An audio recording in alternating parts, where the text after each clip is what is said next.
Hello everyone, हम इस video में पार्ट 2 केमिस्ट्री सब्सिडियरी के नोट को डिस्कस करेंगे। तो आइए सबसे पहले हम कार्बोकैटायंस को जानते हैं। कार्बोकैटायन क्या होता है? पॉजिटिवली चार्ज कार्बन एटम होता है और इसके पास 6 इलेक्ट्रॉन्स होते हैं। ओके, ये इलेक्ट्रोफाइल की तरह वर्क करता है क्योंकि इसके पास इलेक्ट्रॉन की डिफिशियंसी होती है। पॉजिटिव चार्ज मीन्स इलेक्ट्रॉन की डिफिशियंसी। sp2 हैबिटाइज्ड होता है और ज्योमेट्री ट्राइगोनल प्लेनर होती है। ओके, और कार्बोकैटायन में रीअरेंजमेंट पॉसिबल होता है। और जो सबसे इम्पोर्टेंट है स्टेबिलिटी, उससे हमें ध्यान रखना है।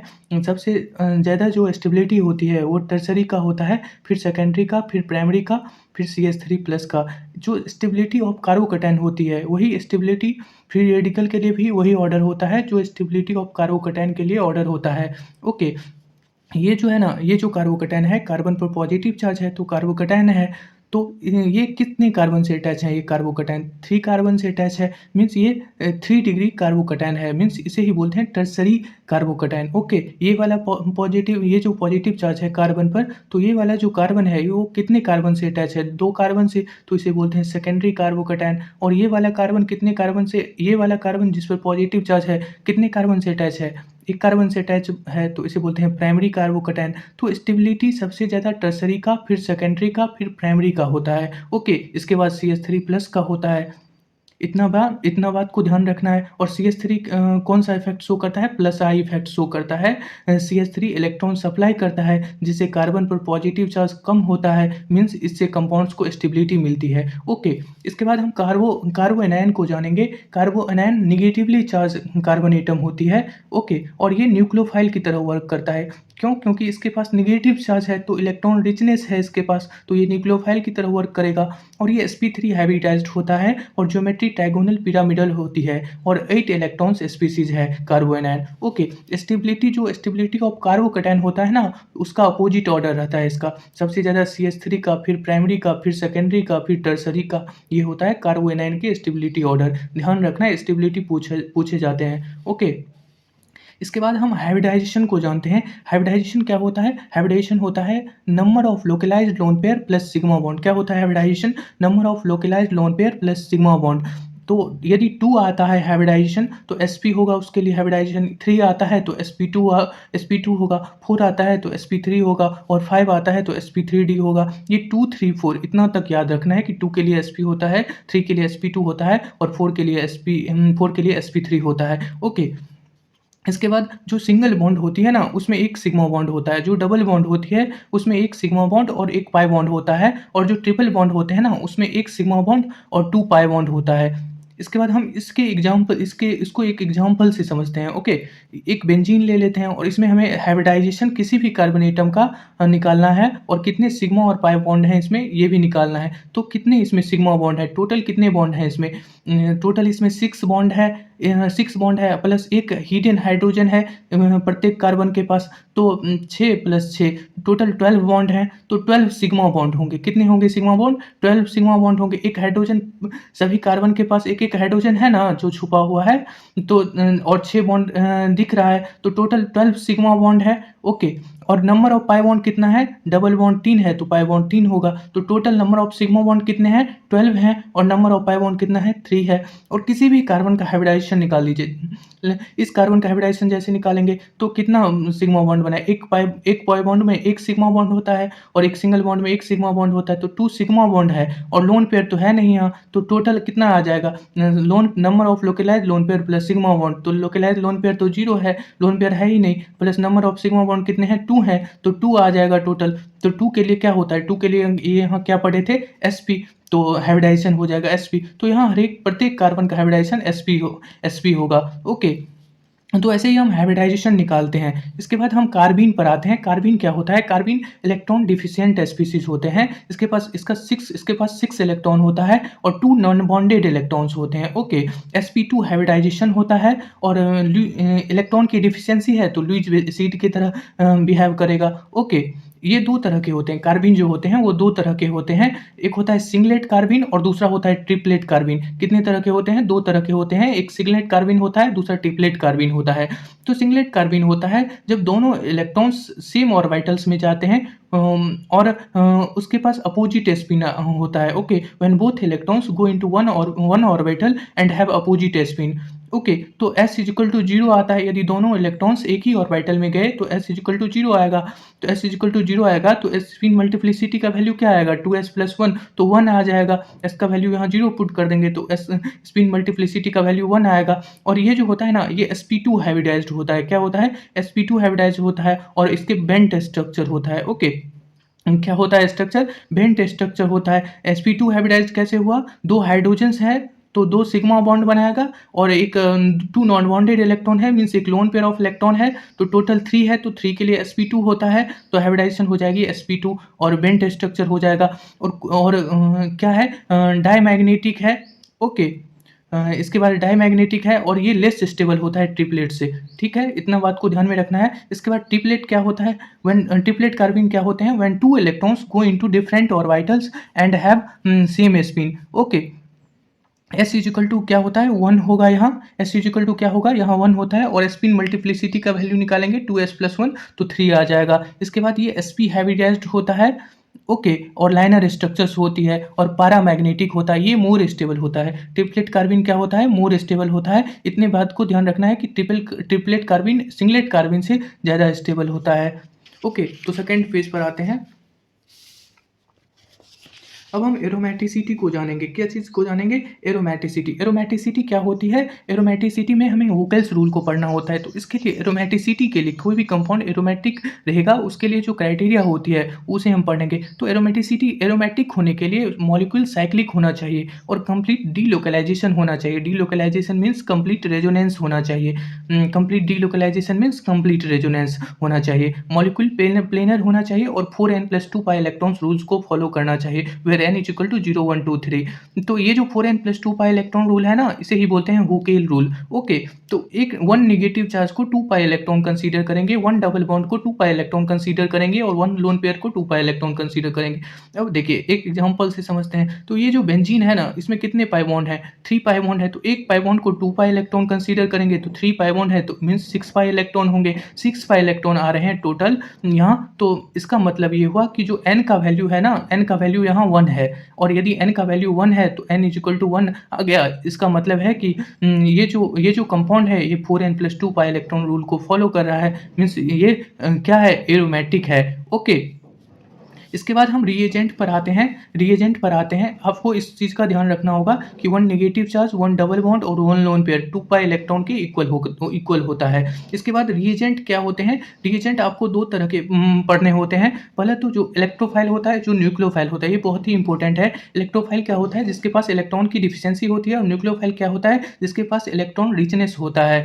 ओके, तो जो इलेक्ट्रोफाइल आपको 3 तरह के मिल सकते हैं। एक पॉजिटिवली चार्ज स्पीशीज मिल सकते हैं जिसके पास वैकेंट डी ऑर्बिटल्स होते हैं। तो पॉजिटिवली किसी भी आयंस पर पॉजिटिव चार्ज होंगे तो वो इलेक्ट्रोफाइल होंगे। इसके बाद लाइक Cl+, NO2+, CH3CO+। इसके बाद दूसरे लुईस एसिड मिल सकते हैं। लुईस एसिड इसके पास क्या होता है? इनकम्प्लीट ऑक्टेट होता है, like BF3, ZnCl2, CH2, FeCl3, ये सब लुईस एसिड हैं। इसके बाद जो तीसरा कैटेगरी है वो नॉन मेटल आपको मिल सकते हैं, like CO2, non metal oxide मिल सकते हैं, CO2, SO2। तो ये जो 3 तरह के हैं ना, ये इलेक्ट्रोफाइल होते हैं। Positively charge species, Lewis acid और नॉन मेटल ऑक्साइड, ये तीनों क्या होते हैं? इलेक्ट्रोफाइल होते हैं।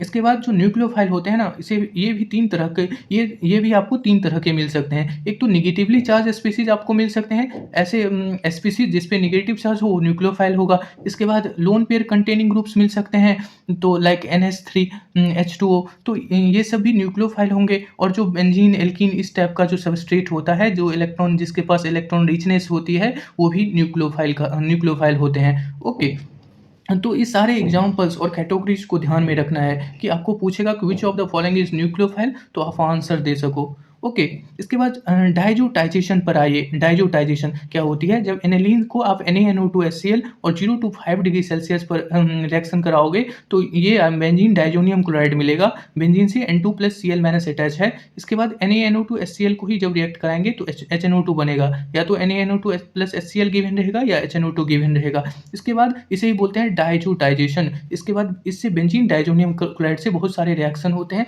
लाइक CuCl HCl ले लेंगे तो C6H5Cl मिल जाएगा। CuBr HBr ले लेंगे तो C6H5Br मिल जाएगा। तो इस दोनों रिएक्शन को बोलते हैं सांड मेयर रिएक्शन। इसके बाद CuHCl CuHBr ले लेंगे, मतलब CuCl ले रहे थे ना पहले, तो अब Cu लेंगे तो हम बन जाएगा C6H5Cl C6H5Br। तो इसे बोलते हैं गेटरमैन रिएक्शन। क्या बोलते हैं इसे? Gattermann reaction. इसके बाद HbF4 ले लीजिए तो बन जाएगा, यहाँ F आ जाएगा, C6H5F बन जाएगा, इसे बोलते हैं बेल-सिचमैन रिएक्शन। इसके बाद H3PO2 लेंगे तो सीधे बेंजीन मिल जाएगा हमें। इसके बाद H2O हिट ले लेंगे तो अल्कोहल मिल जाएगा C6H5OH, और Ki हिट लेंगे तो मिल जाएगा C6H5I। ओके, तो इस सारे रिएक्शंस को हमें ध्यान में रखना है। इसके बाद हम डाइजो कपलिंग रिएक्शन पर आते हैं। डाइजो कपलिंग रिएक्शन बहुत ही इंपॉर्टेंट होता है, इसे ध्यान में रखना है। जो बेंजीन डाइजोनियम क्लोराइड है उसके साथ आपको या तो अल्कोहल या एनिलीन दिया होगा, तो ये हमें कपलिंग हो जाती है N डबल बॉन्ड N, और इधर ये आ जाता है अल्कोहल। तो ये जो अल्कोहल है, यदि यहाँ NH2 रहता तो यहाँ आपको NH2 आ जाता। ओके, तो ये जो N डबल बॉन्ड N है ना, उसके दोनों तरफ ये है, ये अल्कोहल आ जाएगा, और अल्कोहल के जगह यदि आपको NH2, यदि OH की जगह आपको NH2 रहता तो यहाँ NH2 हो जाता। ओके, तो N2 के बाद जो भी यहाँ सबस्ट्रेट रहता है वो अटैच हो जाता है, इसका ध्यान रखना है। इसके बाद बेंजील एसिड रिएजमेंट क्या होती है? बेंजील एसिड रिएजमेंट होती है 1,2 डाइकार्बोनाइल। ये सबस्ट्रेट में क्या रहता है? 1,2 डाइकार्बोनाइल रहता है, और जो रिएजेंट लेते हैं उसमें न्यूक्लियोफाइल लेते हैं लाइक OH-। इसके बाद उसके साथ हमें कोई एसिड लेना होता है लाइक H+, और जो हमें प्रोडक्ट मिलती है वो C6H5, C से C6H5 अटैच है, और इस C से एक OH, और इससे इस कार्बन से दूसरा कार्बन अटैच है जिससे डबल बॉन्ड O है और OH है। इसे बोलते हैं अल्फा हाइड्रोक्सी एसिड। क्या बोलते हैं इसे? Alpha hydroxy acid. तो ये न्यूक्लियोफाइल और OH- और H+ के प्रेजेंस में रिएक्शन होती है, और अल्फा हाइड्रोक्सी एसिड का फॉर्मेशन होता है, और जो सबस्ट्रेट में हम 1,2 कार्बोनाइल लेते हैं, इस बात का ध्यान रखना है। ओके, इसके बाद हम नेक्स्ट पेज पर आते हैं। नेक्स्ट पेज में हम सबसे पहले वुड्स रिएक्शन को देखेंगे। तो वुड्स रिएक्शन में क्या होता है? तो जो हम लेते हैं 2 मोल्स अल्काइल हैलाइड का लेते हैं, और सोडियम लेते हैं, और ड्राई ईथर लेते हैं, तो RR कंपाउंड मिलता है, मींस कपलिंग होती है, और NaCl मिलता है। क्या सबस्ट्रेट लेते हैं इसमें? Alkyl halide. और फिटिंग रिएक्शन क्या होता है इसमें? दो एराइल हैलाइड लेते हैं। क्या लेते हैं? उसमें 2 अल्काइल हैलाइड लिए थे, इसमें 2 एराइल हैलाइड लेते हैं। क्या लेते हैं इसमें? 2 एराइल हैलाइड लेते हैं, 2 एराइल हैलाइड लेते हैं, फिर सोडियम और ड्राई ईथर लेते हैं, तो इसमें भी कपलिंग होती है। बेंजीन अटैच हो जाता है, डाइफिनाइल बनता है, और 2 NaCl बनता है। मीन्स क्या हो रहा है यहाँ? ड्राई ईथर और सोडियम, ये तो सारे रिएक्शन में ले ही रहे हैं, साथ में यहाँ लिए हैं अल्काइल हैलाइड, यहाँ लिए हैं एराइल हैलाइड, इसका ध्यान रखना है। सबस्ट्रेट में डिफरेंस होता है। इसके बाद वर्ड्स फिटिंग रिएक्शन क्या होता है? इसमें अल्काइल हैलाइड एक लेते हैं और एक एराइल हैलाइड लेते हैं। ओके, इसमें भी कपलिंग हो जाती है, और रिएजेंट में लेते हैं ड्राई ईथर और सोडियम। ओके, इसके बाद पर्किन रिएक्शन क्या होता है? पर्किन रिएक्शन एरोमेटिक एल्डिहाइड लेते हैं, उसके साथ एसिटिक एनहाइड्राइड लेते हैं, जो टेम्परेचर और sodium salt of carboxylic acid CH3COONA के प्रेजेंस में अल्फा बीटा अनसेचुरेटेड एसिड बनाता है। हम आपको क्या क्या सबस्ट्रेट में लेते हैं? एरोमेटिक एल्डिहाइड और एसिटिक एनहाइड्राइड रिएक्शन होती है CH3COONA के प्रेजेंस में, और अल्फा बीटा अनसेचुरेटेड एसिड का फॉर्मेशन होता है। हम इसका प्रोडक्ट लिखना आपको सिखा देते हैं।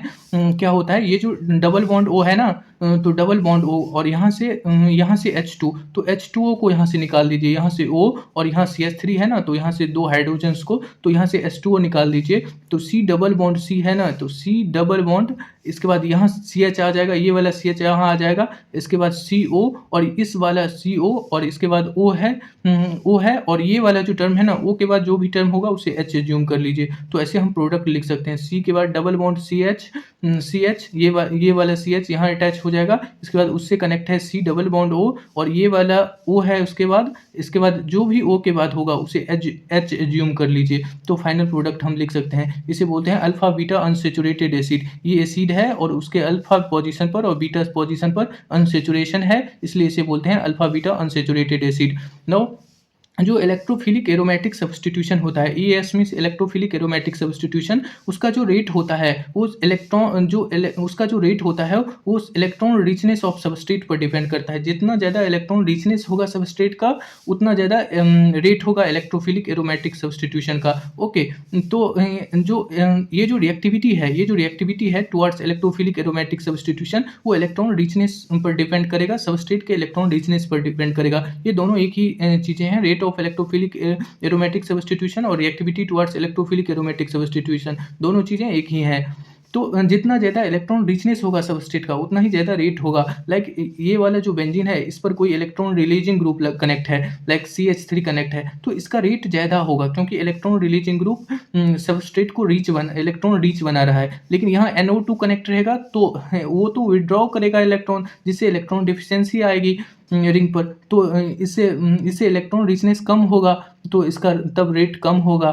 ओके, तो जब इलेक्ट्रॉन रिचनेस सबस्ट्रेट का ज़्यादा रहेगा तो rate of electrophilic aromatic substitution means reactivity towards electrophilic aromatic substitution ज़्यादा होगा। नाउ अब हम कुछ रिएक्शंस को देखने जा रहे हैं जो बहुत ही इंपॉर्टेंट हैं। लाइक कंसनट्रेटेड H2SO4 है, ये कंसनट्रेटेड H2SO4 HNO3 बेंजीन से करते हैं तो ये बनता है, बेंजीन से NO2 कनेक्ट हो जाता है। तो ये जो यहाँ से यहाँ आया है ना, इसे बोलते हैं नाइट्रेशन। क्या बोलते हैं इसे? नाइट्रेशन। ध्यान रखना है सबस्ट्रेट का भी, रिएजेंट का भी और प्रोडक्ट का भी, कि क्या सबस्ट्रेट होता है, क्या रिएजेंट होता है और क्या प्रोडक्ट होता है। ओके, इसके बाद रिएजेंट और प्रोडक्ट का तो ध्यान रखना ही रखना है। इसके बाद इसे बोलते हैं नाइट्रेशन। क्या बोलते हैं? नाइट्रेशन। और NO2+ इसमें इलेक्ट्रोफाइल बनता है। ओके, इसके बाद प्रोडक्ट का ध्यान रखना है और इसे क्या बोलते हैं, उसे नाइट्रेशन बोलते हैं, तो इसका ध्यान रखना है। इसके बाद H2SO4 ओनली लेंगे तो बने बेंजीन से SO3H कनेक्ट हो जाएगा, इसे बोलते हैं सल्फोनेशन। तो इसको याद रखना है कि इसे क्या बोलते हैं, सल्फोनेशन बोलते हैं। और H2SO4 के प्रेजेंस में रिएक्शन होती है और इलेक्ट्रोफाइल क्या है बनता है यहाँ SO3 बनता है। ओके, इसके बाद इसके बाद यदि RX और कोई ल्यूइस एसिड लेते हैं लाइक AlCl3, तो बेंजीन से R कनेक्ट हो जाता है, इसे बोलते हैं फ्रीडल क्राफ्ट एल्काइलेशन। ओके, तो यहाँ क्या बनता है इलेक्ट्रोफाइल, यहाँ R+ बनता है, तो इसे भी याद रखना है। सारे रिएक्शन बहुत इंपॉर्टेंट है। इसके बाद RCOCl यदि रिएजेंट में लेते हैं और उसके साथ लुईस एसिड मीन्स AlCl3 लेते हैं तो क्या बनेगा, COR कनेक्ट हो जाएगा यहाँ COR, और इसमें इलेक्ट्रोफाइल क्या होता है, RCO। ओके, तो इसे बोलते हैं फ्रीडल क्राफ्ट एसाइलेशन। क्या बोलते हैं, यहाँ से जो यहाँ प्रोडक्ट तक आया हुआ है उसे, इस रिएक्शन को बोलते हैं फ्रीडल क्राफ्ट एसाइलेशन। सारे रिएक्शंस इंपॉर्टेंट है, इसे ध्यान रखना है। इसके बाद AlCl3 और FeCl3 लेंगे डायरेक्ट तो यहाँ Cl कनेक्ट हो जाएगा। क्या कनेक्ट हो जाएगा बेंजीन से? Cl, इसे बोलते हैं हैलोजिनेशन। यहाँ Cl+ इलेक्ट्रोफाइल का जनरेशन होता है। ओके, तो सारे रिएक्शन बहुत ही इंपॉर्टेंट है, इन सारे को हमें क्या करना है, ध्यान में रखना है, याद कर लेना है। रिएजेंट याद रखना है और क्या प्रोडक्ट बनता है और उस रिएक्शंस को क्या बोलते हैं, ये ध्यान में रखना है। और इसकी जो रिएक्टिविटी है वो किस पे डिपेंड करती है, ये जो बेंजीन रिंग है जितना ज़्यादा रीच रहेगा उतना ज़्यादा इसकी रिएक्टिविटी होगी टुवर्ड्स इलेक्ट्रोफाइल। ओके, तो यहाँ NO2 लगा रहेगा तो रिएक्टिविटी कम होगी, कोई इलेक्ट्रॉन रिलीजिंग ग्रुप कनेक्ट रहेगा तो रिएक्टिविटी ज़्यादा होगी। ओके, इसके बाद हम नेक्स्ट पेज पर चलते हैं। इसके बाद हम फ्राइज रीअरेंजमेंट को पढ़ने जा रहे हैं। फ्राइज रीअरेंजमेंट क्या होता है, आपको ईस्टर ऑफ फिनॉल गिवन होता है और AlCl3 लुईस एसिड होता है रिएजेंट में, और 25 डिग्री सेल्सियस टेम्परेचर होता है। तो इसमें ऑर्थो और पैरा प्रोडक्ट बनता है। क्या बनता है, OH है यहाँ COCH3 है तो OH ऑर्थो है, फर्स्ट पोजीशन है OH के बाद तो ऑर्थो है। इसके बाद ऑर्थो मेटा पैरा, पैरा पर COCH3 है तो ऑर्थो और पैरा प्रोडक्ट यहाँ बनता है। यदि हीट गिवन होता है तो उसे हाई टेम्परेचर कंसीडर करेंगे, यदि हीट नहीं गिवन रहेगा ना तो उसे लो टेम्परेचर कंसीडर करेंगे। At low temperature para favourable होता है, लो टेम्परेचर पर पैरा फेवरेबल होता है, ऐसा इंटरमोलिकुलर हाइड्रोजन बॉन्डिंग के कारण होता है। और हाई टेम्परेचर पर ऑर्थो प्रोडक्ट मेजर होता है, ये इंट्रामोलिकुलर हाइड्रोजन बॉन्डिंग के कारण ऐसा होता है। लो टेम्परेचर पर पैरा मेजर होता है और हाई टेम्परेचर पर ऑर्थो मेजर होता है। और इसमें सबस्ट्रेट, रिएजेंट और प्रोडक्ट का ध्यान रखना है। Okay, when electron releasing group present at benzene ring, कोई इलेक्ट्रॉन रिलीजिंग ग्रुप को ही एक्टिवेटिंग ग्रुप बोलते हैं। जब बेंजीन रिंग पे ये प्रेजेंट रहेगा देन ऑर्थो और पैरा प्रोडक्ट फॉर्म होगा और जनरली पैरा प्रोडक्ट मेजर होगा। ओके, लेकिन टोल्यून एक्सेप्शन का केस है, यहाँ ऑर्थो और इलेक्ट्रॉन रिलीजिंग ग्रुप अटैच है तो ऑर्थो और पैरा प्रोडक्ट फॉर्म होता है और पैरा मेजर होना चाहिए लेकिन यहाँ ऑर्थो मेजर होता है, ये एक्सेप्शन केस है। इसके बाद यदि इलेक्ट्रॉन विड्रॉइंग ग्रुप प्रेजेंट है बेंजीन पर तो मेटा प्रोडक्ट बनेगा। ओके, इसके बाद यदि इलेक्ट्रॉन रिलीजिंग ग्रुप और इलेक्ट्रॉन विड्रॉइंग ग्रुप दोनों प्रेजेंट है तो जो सब्स्टिट्यूशन होगा इलेक्ट्रोफाइल का वो इलेक्ट्रॉन रिलीजिंग ग्रुप के अकॉर्डिंग होगा। ओके, इसके बाद कुछ एग्जांपल्स हम इलेक्ट्रॉन रिलीजिंग ग्रुप के देख लेते हैं, लाइक OH, OMe। इसमें आपको या तो लोन पेयर कंटेनिंग ग्रुप मिल जाएंगे, या निगेटिव चार्ज कंटेनिंग ग्रुप, या कोई भी R ग्रुप मिल सकता है। ओके, 3 तरह के ग्रुप इसमें मिल सकते हैं इलेक्ट्रॉन रिलीजिंग ग्रुप में। एक लोन पेयर कंटेनिंग ग्रुप, दूसरा निगेटिव चार्ज कंटेनिंग ग्रुप, और तीसरा R ग्रुप मिल सकते हैं, like CH3, CH2, CH3। Okay, इसके बाद इलेक्ट्रॉन विथड्रॉइंग ग्रुप में आपको डबल बॉन्ड कंटेनिंग ग्रुप मिल सकते हैं, लाइक NO2, SO3H, और दूसरा जिसकी इलेक्ट्रोनेगेटिविटी ज़्यादा है, लाइक CF3। तो ये सब ग्रुप इसमें मिल सकते हैं। ओके, तो ये थे एग्जांपल्स इलेक्ट्रॉन रिलीजिंग ग्रुप के और इलेक्ट्रॉन विथड्रॉइंग ग्रुप के। इसके बाद हैलोजन क्या होता है, ये डीएक्टिवेटिंग होता है। इलेक्ट्रॉन विथड्रॉइंग ग्रुप को डीएक्टिवेटिंग बोलते हैं। और but halogen is ortho para director due to +M, लेकिन ये ऑर्थो पैरा डायरेक्टर होता है +M के कारण। ओके, इसके बाद हम आते हैं Br2। इसके बाद कुछ एक्सेप्शनल है, इसको ध्यान में रखना है। Br2 H2O रहता है तो 3 ऑर्थो और पैरा पोजीशन पर ब्रोमीन कनेक्ट हो जाता है। यहाँ भी Br अटैच हो जाएगा, यहाँ भी और यहाँ भी। और Br2CH2 लेते हैं तो ऑर्थो और पैरा बनेगा, और पैरा वाला मेजर होगा। ये फिनॉल का रिएक्शन था। और ये जो NH2 है बेंजीन से, तो इनका रिएक्शन होगा। Br2H2O लेंगे तो ऑर्थो और पैरा दोनों पर Br अटैच्ड हो जाएगा, और Br2CH2 लेंगे तो भी यही प्रोडक्ट बनेगा। तो ये दोनों का ध्यान में रखना है। ओके, ये क्या होता है, ये it is more reactive than phenol. ये फिनॉल से, ये जो सबस्ट्रेट है ये फिनॉल से ज़्यादा रिएक्टिव होता है। ओके, तो नेक्स्ट पेज पर आते हैं हम। अब हम कार्बोहाइड्रेट्स पर आते हैं। कार्बोहाइड्रेट्स क्या होता है, क्या होता है, कार्बोहाइड्रेट्स आर पॉलीहाइड्रोक्सी एल्डिहाइड और ketone which gives such unit on hydrolysis. Okay, इसके बाद क्लासिफिकेशन पढ़ते हैं। तो ये 3 तरह के होते हैं, मोनोसेकेराइड्स होते हैं, ओलिगोसेकेराइड्स होते हैं, और पॉलीसेकेराइड्स होते हैं। मोनोसेकेराइड्स क्या होते हैं, पॉलीहाइड्रोक्सील्डिहाइड और ketone which do not decompose on hydrolysis, like glucose, fructose, galactose. ये सब होते हैं मोनोसेकेराइड्स। क्या होते हैं, मोनोसेकेराइड्स होते हैं। लाइक C6H12O6 को आप हाइड्रोलाइसिस करोगे तो डिकम्पोज ही नहीं होगा, सेम प्रोडक्ट मिलेगा। इसी का जो डिवीजन होता है, लाइक COH को बोलते हैं अल्डोज, CO को बोलते हैं कीटोज। ये फंक्शनल ग्रुप है, उसी के बेसिस पर मोनोसेकेराइड, जो मोनोसेकेराइड्स हैं उसी का डिविजन्स है ये। ओके, इसके बाद ये है ओलिगोसेकेराइड। ओलिगोसेकेराइड्स क्या होता है, जो 2 to 10 मोनोसेकेराइड यूनिट हाइड्रोलाइसिस होने पर प्रोवाइड करता है, उसे बोलते हैं ओलिगोसेकेराइड। ये 2 तरह के मिलते हैं, डाइसेकेराइड और ट्राइसेकेराइड। डाइसेकेराइड में सुक्रोज और माल्टोज आएगा, और ट्राइसेकेराइड में रैफिनोज आएगा। देखिए गिब्स क्या करता है, इसको 2 यूनिट, इसको आप जब हाइड्रोलाइसिस करोगे तो 2 मोनोसेकेराइड यूनिट देगा। ओके, लाइक C12H22O11 को हाइड्रोलाइसिस कीजिए तो 2 यूनिट दिया ना, एक ग्लूकोज दिया, एक फ्रक्टोज दिया, तो sucrose disaccharide content fructose. Okay, इस बात का ध्यान रखना, ये PYQ में पूछा गया है, sucrose disaccharide content fructose. Okay, इसके बाद इसका आप करोगे C18H32O18 का करेंगे तो 3 यूनिट देगा। ओके, हाइड्रोलाइसिस करेंगे तो 3 यूनिट देगा। ओके, इसके बाद पॉलीसेकेराइड क्या होता है, ये रैफिनोज है। सारे एग्जांपल्स को ध्यान में रखना है, पूछे जाते हैं एग्जांपल्स। पॉलीसेकेराइड्स क्या होते हैं, जो which gives large number of monosaccharide unit on hydrolysis, like starch, cellulose, glycogen, gums. ये सब होते हैं पॉलीसेकेराइड। सारे एग्जांपल्स को ध्यान में रखना है, एग्जांपल्स पूछे जाते हैं। ओके, इसके बाद नोट में लिखिए, monosaccharide and oligosaccharides are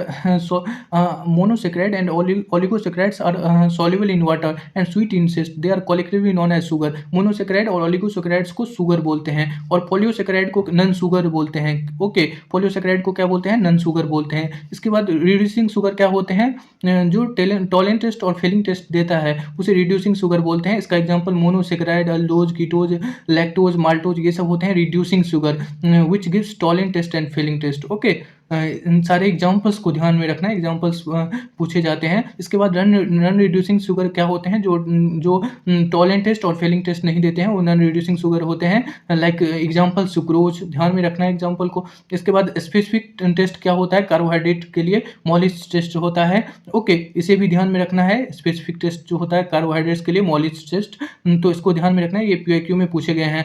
invert sugar क्या होता है, mixture of glucose plus fructose.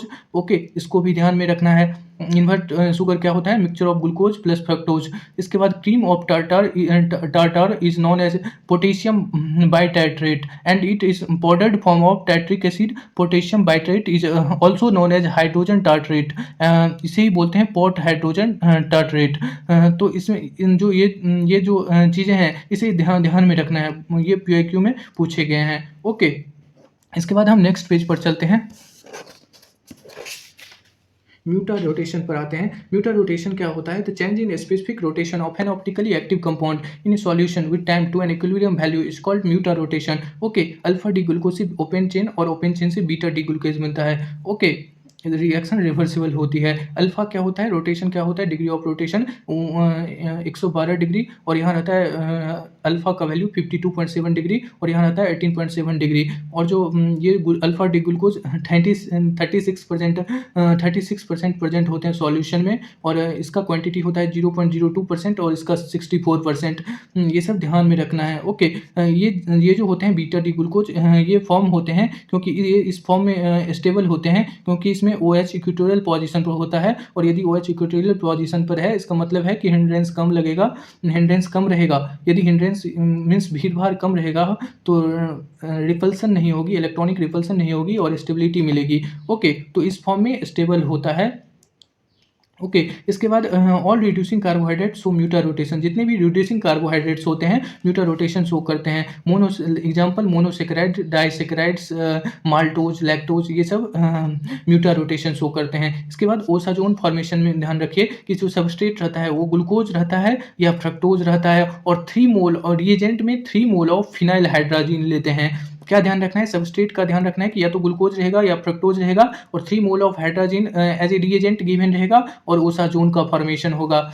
तो रिएजेंट में, और रिएजेंट सबस्ट्रेट में ग्लूकोज या फ्रक्टोज रहेगा, रिएजेंट में 3 मोल ऑफ हाइड्रोजन रहेगा, और जो प्रोडक्ट रहेगा बनेगा ओसाजोन बनेगा। इसका एनेंशियोमर क्या होते हैं? Non superimposable mirror images of each other होते हैं। ईपीमर्स क्या होते हैं? A pair of diastereomers which differ only in the configuration about a single carbon atom is called epimers. इसका जो फेमस एग्जांपल है D glucose and D galactose, इसमें एक कार्बन के across carbon is configuration is change across C4 carbon, केवल एक carbon C4 carbon के cross configuration change होता है, एक में OH लेफ्ट में और एक में OH राइट में होता है। ओके, इसके बाद ये जो if compound have chiral centre मतलब होता है ऐसे कार्बन जिसके पास 4 डिफरेंट ग्रुप्स हों, तो उसे बोलते हैं chiral centre. If any compound have chiral centre then they are optically active. Like देखिए ये क्या है? लैक्टिक एसिड है। लैक्टिक एसिड का स्ट्रक्चर है, ये जो कार्बन है इसके पास 4 डिफरेंट ग्रुप्स है, एक H है, एक OH है, एक COOH है और एक CH3 है। तो 4 डिफरेंट ग्रुप्स है ना इसके पास, तो ये ऑप्टिकली एक्टिव है। तो टोटल ऑप्टिकली एक्टिव आइसोमर इसका कितना है? 2 का पावर n है। तो n क्या होगा? नंबर ऑफ कायरल सेंटर 1 है, तो 2 power 1 is equal to 2। Okay, तो टोटल ऑप्टिकली एक्टिव आइसोमर इसके पास 2 है, तो इस बात का ध्यान में रखना है। ओके, इसके बाद हम जो इस पेजेज में हम जो PYQ पूछे गए हैं, जो टू ईयर कंटिन्यूस रिपीट हुए हैं, ऐसे PYQ को हम डील करेंगे। ओके, ये ऐसे क्वेश्चंस इसमें हैं जो लगातार 2 ईयर पूछे गए हैं। ओके, इसके बाद reagent which can be use to distinguish between starch and cellulose is iodine solution. इसका ध्यान रखना है कि स्टार्च और सेलुलोज को स्टार्च और सेलुलोज में डिस्टिंक्शन के लिए आयोडीन सॉल्यूशन का यूज किया जाता है। इसके बाद स्टार्च आयोडीन टेस्ट देता है लेकिन सेलुलोज नहीं देता है। और कार्बोहाइड्रेट्स में क्या होते हैं? कीटोन होते हैं, अल्कोहल होते हैं मीन्स OH होते हैं, और असिमेट्रिक कार्बन होते हैं, तीनों प्रेजेंट होते हैं। डाइएथिल मेलोनेट का फॉर्मूला क्या होता है? C2H5OCO CH2 COO इसको भी ध्यान में रखना है। इसके बाद all monosaccharide is obtained on hydrolysis of cellulose. Okay, glucose होगा, क्या होते हैं? कौन से मोनोसेकेराइड ऑब्टेन्ड होते हैं? हाइड्रोलाइसिस ऑफ सेलुलोज को करने पर ग्लूकोज। PYQ में पूछे गए हैं ये सब। Malonic ester react with urea in presence of POCl3 to give barbituric acid, तो इसे भी ध्यान में रखना है। इसके बाद citric acid when heated at 150 degree Celsius gives acetone, when citric acid heated with fuming sulphuric acid gives acetone. इसके बाद tartaric acid when heated with Fenton's reagent gives dihydroxy fumaric acid. इसके बाद lactic acid when heated with iodine and caustic soda gives positive iodoform test. When tartaric acid is heated with KHSO4 gives pyruvic acid. तो इस सारे lines को हमें ध्यान में रखना है। सारे प्रीवियस ईयर क्वेश्चन में पूछे गए हैं और 2 ईयर कंटिन्यूअस रिपीट किए हैं ऐसे क्वेश्चन। इसके बाद reaction used to prepare acetic ester from ethyl acid is known as Claisen condensation. Okay, इसके बाद सेलीसाइक्लिक एसिड जो होता है वो डाइकार्बोक्सिलिक एसिड नहीं होता है। इसके बाद D4 क्या होता है, जो अल्फा और डी अल्फा जो डी और एल फॉर्म होते हैं ना कार्बोहाइड्रेट में, तो D मीन्स क्या होता है डेक्स्ट्रो रोटेटरी और L मीन्स क्या होता है लीवो रोटेटरी। ओके, और एसिटिक एस्टर में be used for prepare ketones. Okay, इसके बाद एसिडिक स्ट्रेंथ आपको फाइंड करने के लिए बोल सकता है। तो जो स्ट्रेंथ ऑफ इलेक्ट्रॉन विड्रॉइंग जो स्ट्रेंथ ऑफ एसिडिक स्ट्रेंथ होता है वो strength of electron withdrawing group के डायरेक्टली प्रोपोर्शनल होता है। Electron withdrawing group minus I show करते हैं, तो जितना ज़्यादा स्ट्रेंथ होगा इलेक्ट्रॉन विड्रॉइंग ग्रुप का उतना ही ज़्यादा कंपाउंड का एसिडिक स्ट्रेंथ होगा। ओके, तो ये है strength of electron withdrawing group का ऑर्डर। ओके, तो NF3 का सबसे ज़्यादा होगा, फिर NR3 का, फिर NH3 का प्लस का, फिर NO2 का, फिर CN का, फिर COH का, फिर COR का, फिर COOH का, फिर F का, फिर Cl का, फिर Br का, फिर I का, फिर OR का। R मीन्स यहाँ CH3 हो सकता है, CH2 CH3 हो सकता है। इसके बाद OH का, इसके बाद C यहाँ CH होगा। क्या होगा यहाँ CH होगा। इसके बाद NH2 का CH डबल बॉन्ड CH2 का, फिर हाइड्रोजन का। तो जितना ज़्यादा इलेक्ट्रॉन विड्रॉइंग स्ट्रेंथ होगा उतना ज़्यादा एसिडिक स्ट्रेंथ होगी। Okay, thanks for watching, bye.